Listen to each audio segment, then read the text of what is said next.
मैंने अपनी जिंदगी में ऐसा लीडर नहीं देखा। पॉलिटिशियन तो बहुत देखे हैं, बाकी पॉलिटिशियन है, लेकिन मोदी जी एक लीडर हैं जो देश को लीड करके बहुत ऊंची जगह पे पहुंचा दिया, और ऐसी जगह पे पहुंचा दिया कि हमारी आने वाली नस्लें मोदी जी को युग पुरुष के नाम से जानी जाएंगी। क्या बात? उनका किताबों में पढ़ाया जाएगा कि जैसे सिंगापुर को एक वहाँ के पीएम ने इतनी तरक्की दी थी, उनको किताबों में पढ़ाया जाता था ना, ऐसे मोदी जी को आने वाले टाइम पे युग पुरुष कह के किताबों में पढ़ाया जाएगा। मोदी जी इतना काम कर रहे हैं भारत के लिए। मान लो मैं अगर बीजेपी सपोर्टर हूं तो मैं कह सकता हूं मोदी जी बहुत अच्छे हैं, लेकिन ये तो वर्ल्ड की जो संस्थाएं हैं वो बोल रही हैं। IMF बोल रहा है, वर्ल्ड बैंक बोल रहा है, अमेरिका बोल रहा है, फ्रांस बोल रहा है, पूरी दुनिया बोल रही है कि भारत जो है 5वें नंबर पे आ गया। वो जो हमारे ऊपर 200 साल राज करके गए हैं उनको पीछे धकेल दिया। अगर 9 साल में भारत ने यूके को पीछे धकेल दिया तो आने वाले टाइम पे हम लोग चाइना को क्रॉस करेंगे। ये जापान और जर्मन को तो क्रॉस करेंगे ही करेंगे, चाइना को भी क्रॉस करेंगे। भारत आने वाले 5-7 साल में अगर इसी दर से प्रगति करता रहा तो आने वाले 5-7 साल में देखना भारत नंबर 2 पे होगा, अमेरिका के बाद सेकंड भारत होगा। देखो 12 साल उन्होंने गुजरात को ऐसी तरक्की दी। गुजरात में जब वो सीएम बन के गए थे, अटल जी ने भेजा था, तो रात को लाइट नहीं आती थी। तो लोग कहते थे कि हमें इतनी लाइट तो दे दो कि खाना बना सके, लेकिन मोदी जी ने 12 साल में एक ऐसा गुजरात को मॉडल बना दिया कि पूरा देश जो है ना वो मॉडल चाहता था, इसीलिए मोदी जी को लेके आया ना। और 9 साल में भारत को अग्रणी देशों के अंदर खड़ा कर दिया, जैसे अमेरिका, जापान, फ्रांस, चाइना, ये जो अग्रणी देश थे उनकी श्रेणी में 11वें नंबर से उठा के 5वें नंबर पे ले आए हैं, और आने वाले 5 साल में तीसरे नंबर पे ले आएंगे।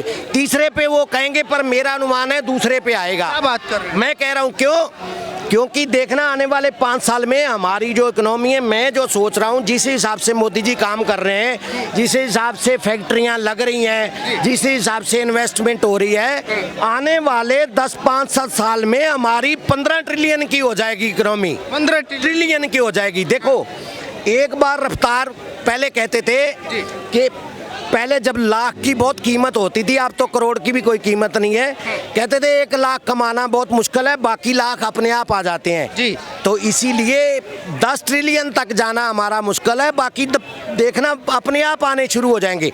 और चाइना जो है वो इस टाइम नंबर 2 पे है जी। लेकिन किसी को ये नहीं पता कि चाइना पे जितना, अगर उसकी 21 ट्रिलियन की इकोनॉमी है तो 13 ट्रिलियन तो कर्जा भी है, कर्जा है। लेकिन भारत के ऊपर इतना कर्जा नहीं है, हमारा सिर्फ 155 बिलियन का कर्जा है इस टाइम। ऐसा नेता मैंने मेरे 55 साल में, ये लीडर है, ये पॉलिटिशियन नहीं है। बाकी पॉलिटिशियन है वो अपना खाने कमाने के लिए लीडर बन रहे हैं, लेकिन मोदी जी ने तो अपने देखो भाइयों तक को नहीं घुसने दिया। वहाँ कोई दिखा है उनके परिवार का कि वहाँ आके के वो कुछ कोई हस्तक्षेप कर रहा हो? अच्छा, नहीं, उसी बात को लेके बता रहे हैं कि भाई जैसे मोदी जी देश चला रहे हैं, अभी G20 हमारे देश में हुआ, तमाम देशों के लीडर्स आए, बड़े बड़े नेता आए, बड़े बड़े राष्ट्रपति आए, बड़े बड़े देशों की पावर आई हमारे देश के अंदर, और राष्ट्रपति जो है अमेरिका के राष्ट्रपति आए, G20 सफल हुआ। उस बात को विपक्ष के नेता बता रहे हैं कि मोदी जी तो जनता का पैसा बर्बाद करने में लगे हैं। देखो जी, जनता का पैसा कैसे बर्बाद हो गया? अगर आपके घर में शादी है तो शादी में रिश्तेदार भी आ रहे हैं, तो आगे आप देख रहे हो आपका उनके साथ संबंध कैसे बढ़ रहा है। पूरी दुनिया में पहले भी G20 हुआ। G20 कहाँ पे हुआ था? पिछली बार जो G20 हुआ था इंडोनेशिया में हुआ। G20 होने के बाद इंडोनेशिया का टूरिज्म इतना बढ़ गया था कि वहाँ करोड़ों रुपया उन्होंने टूरिज्म से कमाया। आज वो 20 लोग भारत आए, 20 देश, हमने 20 क्या 29 देश भारत आए, 9 गेस्ट भी थे, तो 29 देश भारत आए। हमारी सभ्यता को देखा, हमारे खान पान को देखा, हमारे यहाँ के संस्कारों को देखा। जब वो संस्कारों को देखेंगे तो यहाँ आगे टूरिज्म बढ़ेगा। भाई साहब, जब टूरिज्म बढ़ेगा तो करोड़ों लोगों को रोजगार मिलेगा।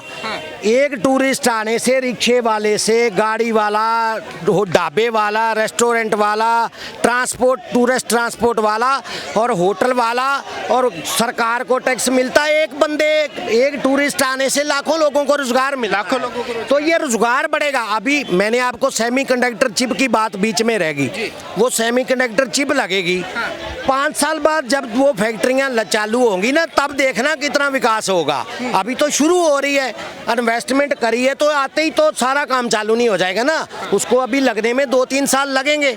तो 2-3 साल 2024 को लेके बात हो रही है कि भाई सारे विपक्ष के नेता एक साथ मिलके आ रहे हैं, बता रहे हैं कि इस बार जो मोदी जी का हाल होगा, मोदी जी विपक्ष में बैठने के लायक भी नहीं रहेंगे। भाई उनका ये अनुमान है ना, वो पब्लिक को बेवकूफ समझते हैं क्या?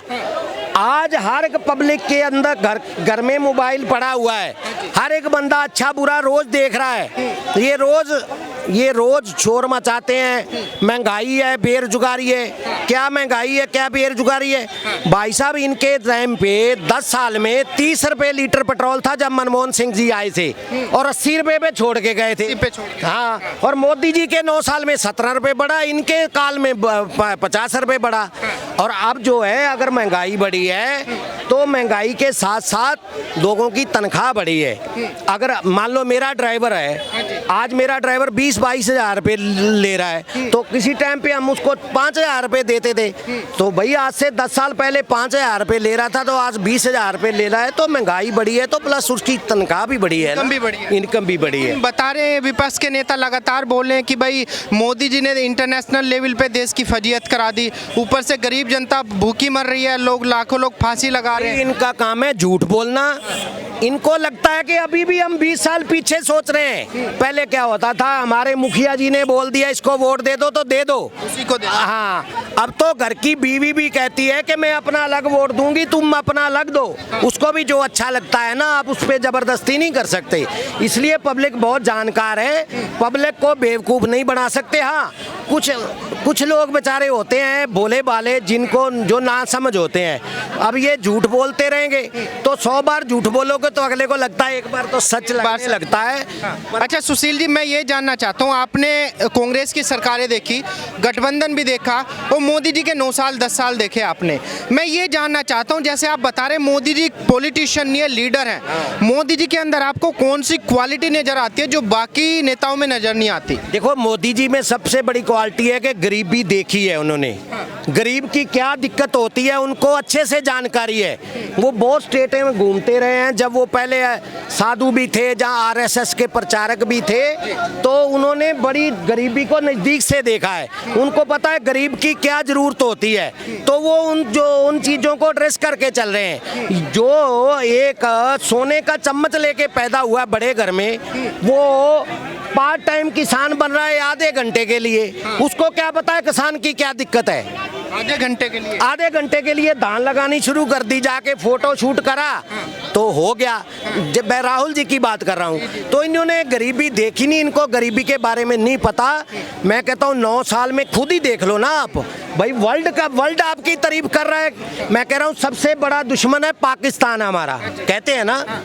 तो पाकिस्तान के लोगों का आप यूट्यूबर का यूट्यूब अभी खोलो, पाकिस्तान लेटेस्ट ऑन इंडिया, तो आपको वहाँ के लोग ये कहते हुए सुने पर जाएंगे कि भगवान हे अल्लाह, ऐसा नेता हमारा होना चाहिए। मोदी जी अगर हमारा दुश्मन ये कामना कर सकता है तो हम पागल हैं। एक मोदी को छोड़ के अगर हम इन गठबंधन को ले आए, कल को लड़ेंगे, मैं 10 दिन के लिए ये बन गया, वो दूसरा टांग खींचेगा, कहेगा 2 महीने के लिए मुझे बना दो, 3 महीने। पिछले आपको मैं बता दूं 30 साल जो गुजरे थे मनमोहन जी से पहले, तो वो ऐसा ही हाल था।